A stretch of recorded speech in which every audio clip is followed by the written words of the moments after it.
I'ma take that bitch to college. I'ma give that hoe some knowledge. I'ma read. I don't know if y'all remember that song about zebra cats, but that used to be my joint back in the day. So this episode, I want to talk to y'all about readings because it's the top of the year and everybody's trying to get their mind right. But how do you find a reputable person? How do you know that this information you're getting is, like, how do you know? Let's talk about it.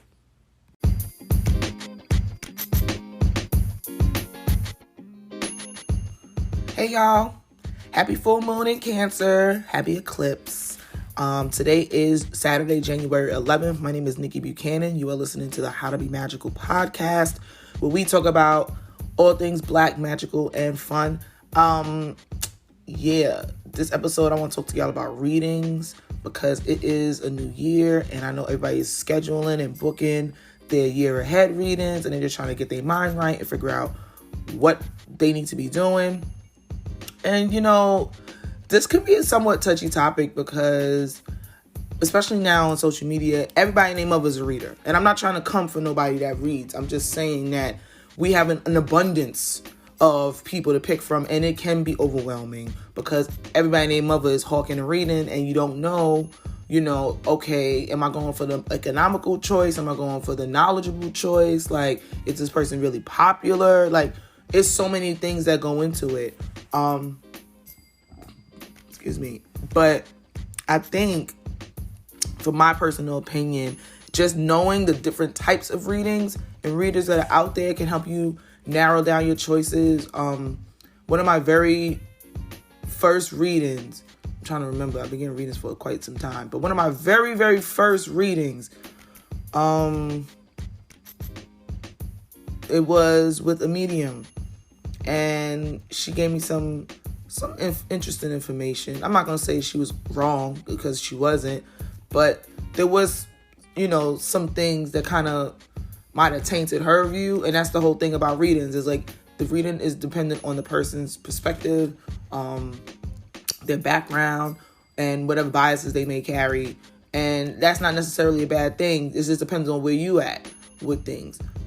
She gave me some information from some of my very near and dear departed people, like people that I actually knew in real life, like when they were alive, not some distant relative, or like somebody who I actually knew. And I was like, okay, that do sound like something that she would say. And it was cute. I don't necessarily do those, like, enjoy those types of readings anymore, only because I do my own cards very frequently. So I'm kind of in tune with what my daily frequency is.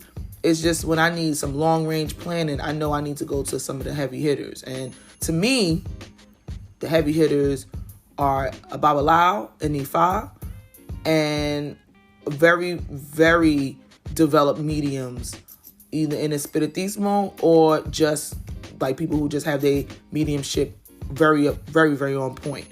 And I only say that because you don't want a reading without a prescription, right? You don't want somebody poking around all up in your spiritual business without some way for you to remedy and come back on course. Because other than that, that's just somebody being nosy at that point. That's just how I see it. There's no reason for somebody to be getting all up in your business if they're not going to tell you how to fix whatever problem they're telling you that you have. And if the problem involves them, the solution involves them, where they're like, oh yeah, come back and then we'll do this and we'll do that. And you start seeing like how much money and time and all this stuff. You're like, okay, wait a minute. Now we're talking about a commitment. Now you're talking about more than a reading. Some of the very best readers that really channel spirit, and I'm not talking about people that divine with a divination tool. We're going to get into that. But I'm talking about people that actually channel spirit. A lot of the times, if they channel something, they might not even remember everything that was said to you if they really in the channel like that, because it's not about you. It's like, okay, they're trying to listen to what this entity is saying to them. They're trying to listen to what your people are saying to them, so that way they can convey the message as accurately and clearly as possible. They don't got time to think. It's just like a filter. It's like, okay, it's coming in and I'm just going to say it. And a lot of the times they may say something like, I don't know what this means, but they saying this. And they look confused. They have no idea why they just said this thing they just said. And you're standing there like, oh, snap, that sound like my grandmother. Yup, she would say that. And I never forget a couple of years ago on LA Gua's feast day, I believe June 21st, maybe this was like 7 years ago. I went to a botanica. I forgot I was looking for something. I was looking for some oil or something. And there used to be a black-owned botanica on Nostrand Avenue. I'm not sure if they're still there anymore because I don't really go there that much anymore. I go to the one on Fulton. But I went, and somehow me and a lady in the counter started talking. And she started telling me some things that I was not prepared for, right? Like, I didn't go in there for a reading. I went in there to buy some oil, right? And this lady was very aggressively telling me these things. And I mean, she told me some shit. And I remember talking to somebody afterwards, and they was like, why were you so upset? And I'm just like, it's like the truth is real. Like, when it's real, sometimes it's a little too much, right? And I feel like really good readers that like are like balanced and that you pay them for their reading, they know how to temper information and give it to you in a way that's not going to be traumatic to you. Like I said, I didn't pay this lady to read me. I went in there to buy some oil. I ain't need her poking around in my spiritual business like that. And when I say I came home in tears, I was so upset. And there was nothing that she said that was wrong. It was just that I was not in a place to receive that much information at once. Like, my mind was not ready for all of that. You know, I know if y'all watch The Matrix, then you already know it's like, you can't free your mind if it's not ready. Like, shit like that is real. Like, you can't just be telling people and letting people tell you stuff unprompted. So that's my first thing when getting a reading. When you are paying someone to read you, you are giving them access to you. You are giving them permission to go inside and see what, convey what it is they see and help you. You are not giving this person, access to you just because you feel like you just want to, it's something that you're curious about. And you're like, oh, I just want to see what the hype is about. Like, nah, like if you're not ready to hear something real, don't book a reading, really.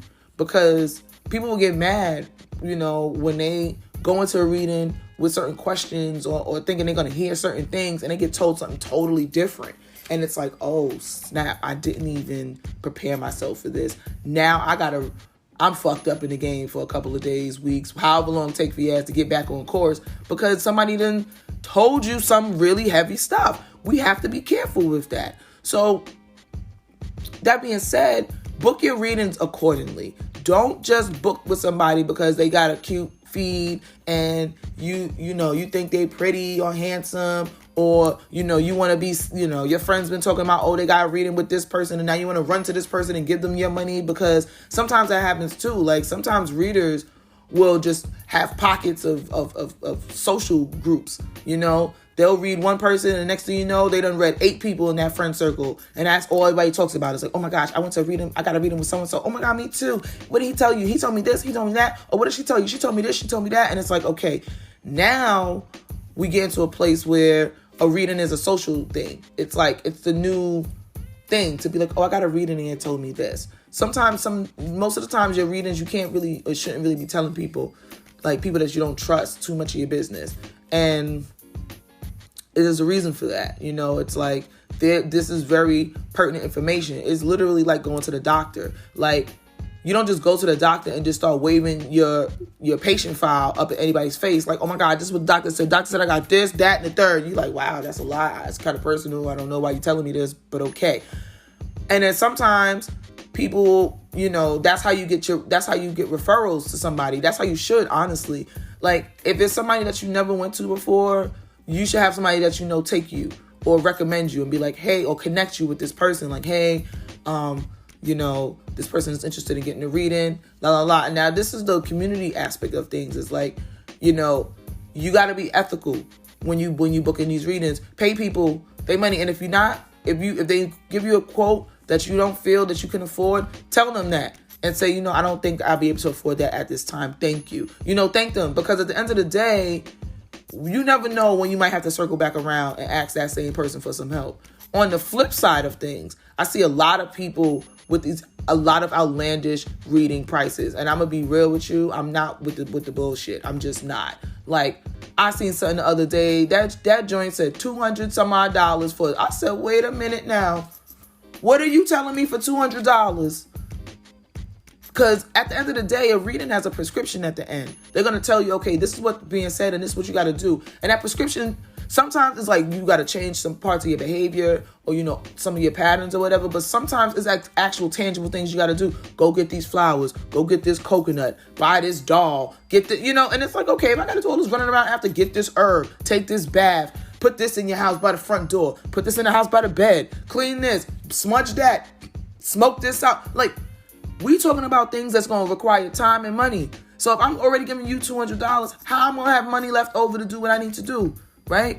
And readers are like I said, it's like going to the doctor. It's like you should get one at least once a year, at least once a year. You should have a little checkup. There was sometimes last year, no, I'm lying. I had readings last year, but it wasn't even like a reading that I paid for. It was a MISA, which is different. We could talk about that too. But like, if you go to a Babalawo is really not going to charge you anything more than $60, right?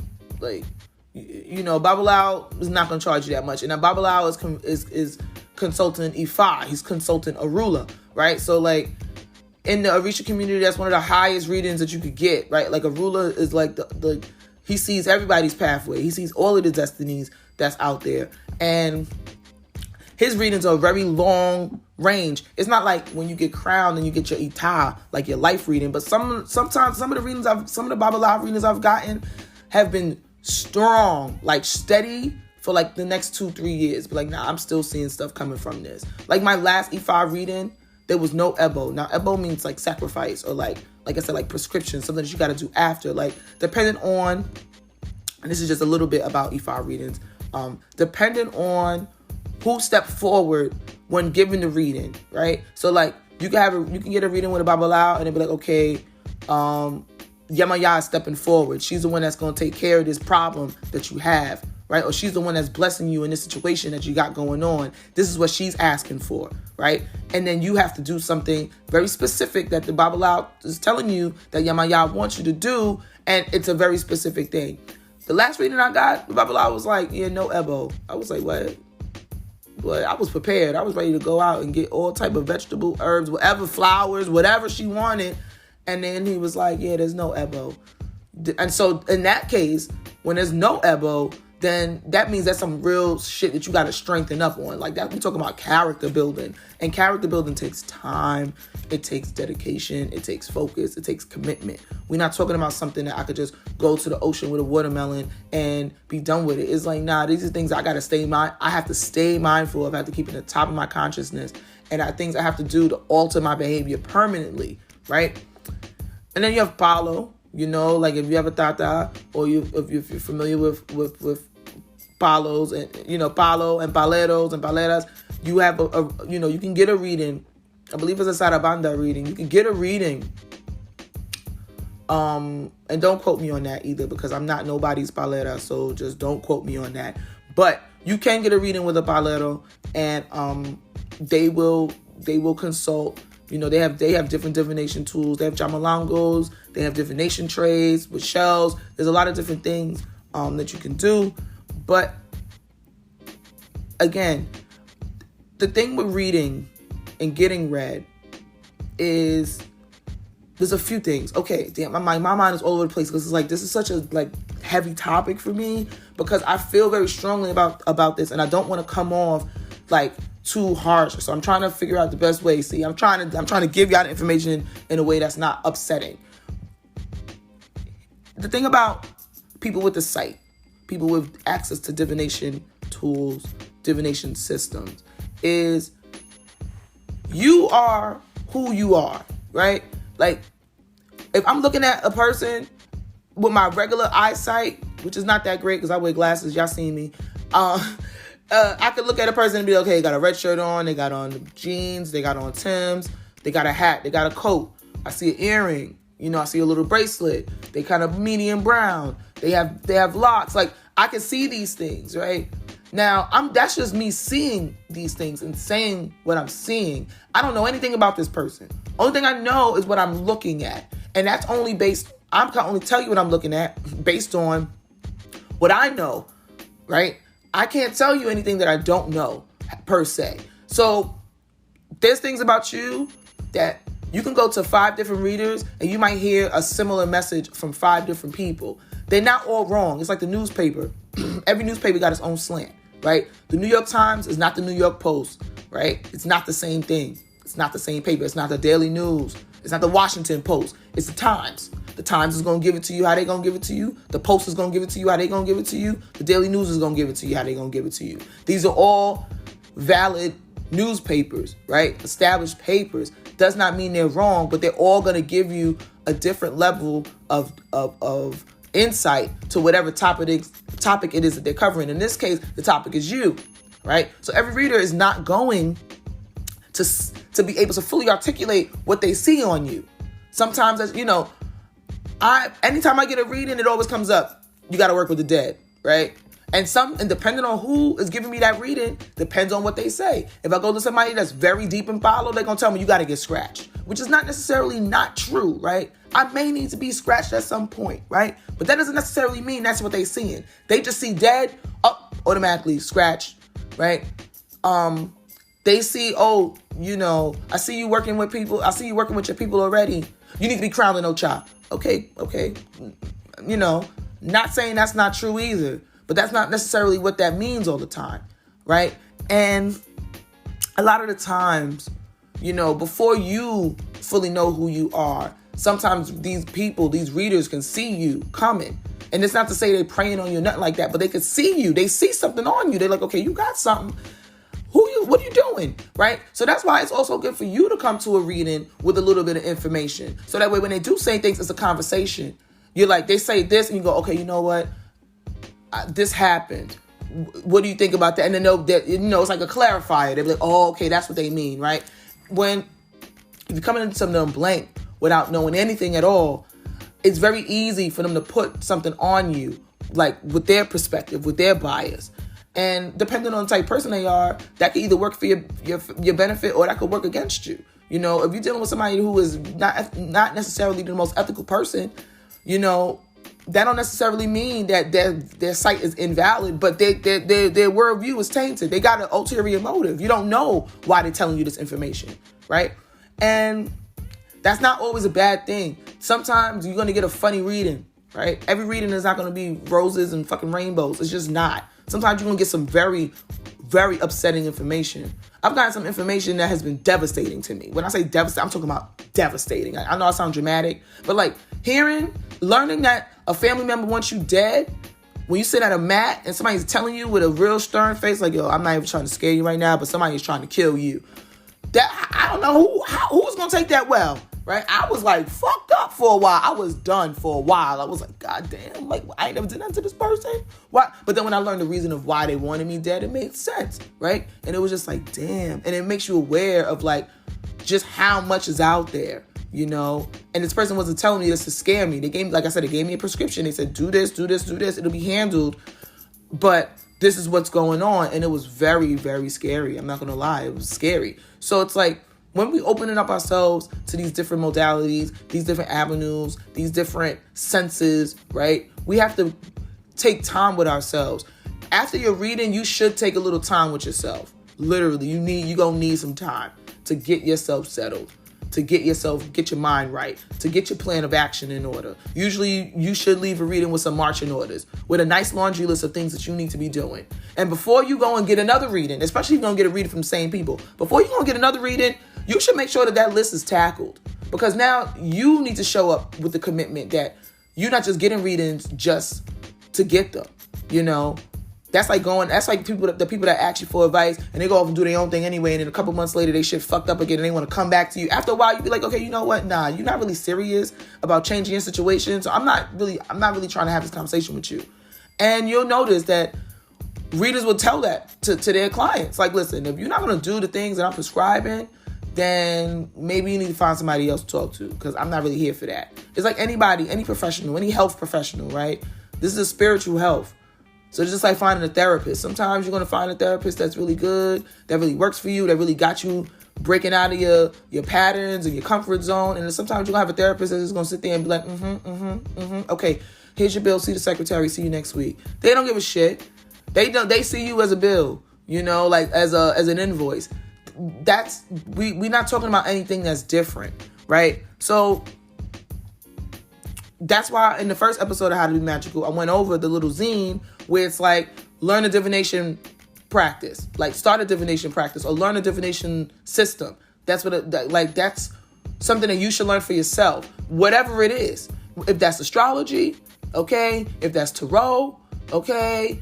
If that's dream interpretation, if that's candle reading, whatever it is, find something that is really that you feel connected with and work that. Because when you go into your readings, you should have some things in your mind. Now, if it comes up, you'd be like, okay, you know what? If they bring this up, I'm going to bring it up. And then at the end, they'll ask you have any questions? Like after they go over all of the things, like the overarching things that they could see, they say, do you have any questions? And just like going to the doctor, you'd be like, you get your checkup and you tell the doctor, okay, you know what? My knee kind of bothering me and I don't really know why. And they say, okay, let's look into that. And then they look into it and they go, oh shit, you got some inflammation. Oh, all right. I didn't even see that. Because again, every reader has their level of influence and they have their sphere of influence. And depending on who they working with to get those messages, they might not be able to see everything, right? And you need to be able to go into it, the reading, with some knowledge for yourself, right? So the other thing too is, like I said, be mindful of who you picking as your reader, right? And try to establish relationships with people that read you so that way you're not just hopping from person to person to person to person. Because like I said, sometimes the one reading ain't gonna do it. You might need 2. You might need 3. I was told years ago from a Balletto, you need to have your own Misa. Like, yeah, you going to Misas and all that, that's cute. You need to have one that is just focused on you because your people got very specific things that they want to tell you. And the person that I was with heard this, they knew that this needed to be done. And I thought they were going to help me organize these things. And these things never came to fruition. And I didn't take it personal because I'm like, you know what? It wasn't the time. It wasn't right. It wasn't the right people. But that information came. I wasn't surprised years later when I got the same message because I still hadn't had the Misa, right? So it's like there are going to be some things that if they're not addressed, they're going to keep coming up.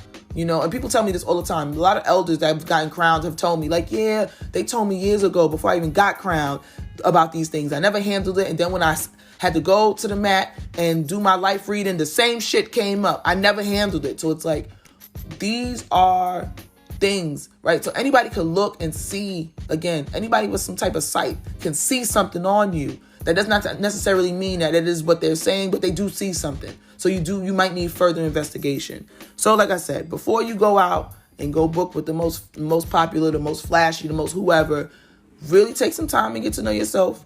Really get intimate with yourself. Really get into whatever your spiritual practice is and work that till the freaking wheels fall off. And when you start hitting the blocks, when you start figuring out that there's some things that you are just stuck on, that's the time when you go for a reading. That's when you're like, okay, you know what? I've been having this issue for months and I can't figure out what's going on. I need some further insight. It's like going to the doctor. My back been bothering me forever. I need to go to the doctor. But just like a massage therapist and a traditional Western doctor are not the same kind of doctor, right? They can give you a Western doctor is going to give you Xanax or a muscle relaxer and tell you go lay down. A massage therapist would be like, listen, I'm going to work this, but you're going to have to book some more sessions with me. Like, it might take a while to get these knots out your back, but it's going to work, right? Now, which one do you want? Do you want the Western doctor that's going to give you the muscle relaxer? Or do you want the massage therapist that's going to put you on their table and actually put that work in on you and you're going to feel it? I rather the massage therapist. And I'm saying this because my mom is a massage therapist. So I get to lay on her table fairly often. And I'm going to tell you right now, when I pulled a muscle in my shoulder and I went to the emergency room and the muscle relaxers and all of the painkillers they gave me, all that shit did was make me feel like, oh, I'm about to be on drugs. Nah, I'm good. I would have preferred to go to a massage therapist over the doctor, but I didn't have access to that at the time. So that's also what you have to think about too. Sometimes you only go to who you have access to, right? Write your readings down. Write down everything that they tell you. Write down how you feel in the coming days, months. Keep your little journal and keep your eyes open for any things that may come to pass or may come up after you get a reading. And that's pretty much it. I think it is important that we establish connections with the other side and that we let that information guide our choices and our earthly lives. But I also think it's important to have as much knowledge of self and to be totally aware of your own bullshit before you go and sit down in front of anybody. Because like I said, if somebody gonna tell you about yourself, it shouldn't be the first time you hear it, okay? It should be like, you know what, I already know. I'm stubborn as shit. You right. This is not the first time I'm hearing that. I'm ready to receive that. Don't go in there defensive. Like, oh, you know the fuck you talking about, getting all mad and shit, because at the end of the day, you asked this person. Now, if you didn't ask them, like what happened to me at the Botanica, if you didn't ask this person, you could be upset. But also, think about what it is, that you're upset about. Are you upset about the message? Are you upset about the delivery? Are you upset about the time? Do you feel powerless? Do you feel like you don't have the tools to do these things? Because that's the other thing too. Like, sometimes people will give you a reading and there's no support in place. And I'm not saying to hound this person afterwards, but like, there should be some support if there's certain things that you need to do that definitely require guidance and help. Like, I need to, do more misas. But at the end of the day, and this is going to be a whole nother episode, espiritismo is not something that a lot of people really fuck with. Because one, it's not no initiation, right? Nobody can make you a medium, right? You're either born with it or you're not. You could develop certain mediumship abilities. Some people there's a lot of people that's just literally just born like that. And like either they just get help being developed or they just, work with what they have. And a lot of us work with what we have. But I think that especially now, 2020, we need to be thinking more about how to build on what we already have instead of acquiring more just for the sake of acquiring it. Like, work whatever you got till the freaking wheels fall off. And then when the wheels fall off, go find somebody that can help you. So I don't have any recommendations for readers, by the way. I hope that you're not listening to it for this because I ain't got it. Like I said, I am very selective about who I allow to read me these days because I like to work. I need a mission afterwards. And I have notebook pages full of information that I have gotten from readings that's enough to carry me for at least the rest of the year if I want. But I do have certain people that I could talk to and trust with my spiritual health, and I'm grateful for that. And I hope that you will be able to find some people that you feel helped by and that you can trust on your spiritual journey and on your spiritual path. And with that being said, this has been the third episode of the How to Be Magical podcast. Again, my name is Nikki Buchanan. I'm the owner of Soul Things Botanica. You can find me online at soulthingsbotanica.com. You can also find me on Instagram at soulthingsbk. I'm on Twitter these days too at my name on there is at xdecadent. And I just be talking a little shit on there. It's nothing crazy. And yeah, I hope that this episode has helped you. I'm trying to do these episodes every week. So just listen in, subscribe. Thank you so much for everyone that subscribed, that's shared, that's been listening. I really appreciate y'all. I work. So I hope y'all don't take it personal. I try to do an episode once a week, but if I'm a couple of days behind or whatever, please extend me some grace because I work a really long job. Like, I get up at 4 o'clock in the morning. I'm home at like 6 p.m. and I'm in the bed at 7. So I just be needing my time during the week to just keep myself going and make sure I'm fed and nourished and rested so that way I could get up and get to the money again. But on the weekends, I'm mostly free. So holla at me and share this if you feel inclined to. And until next time, keep it black, keep it beautiful, and stay magical. Bye.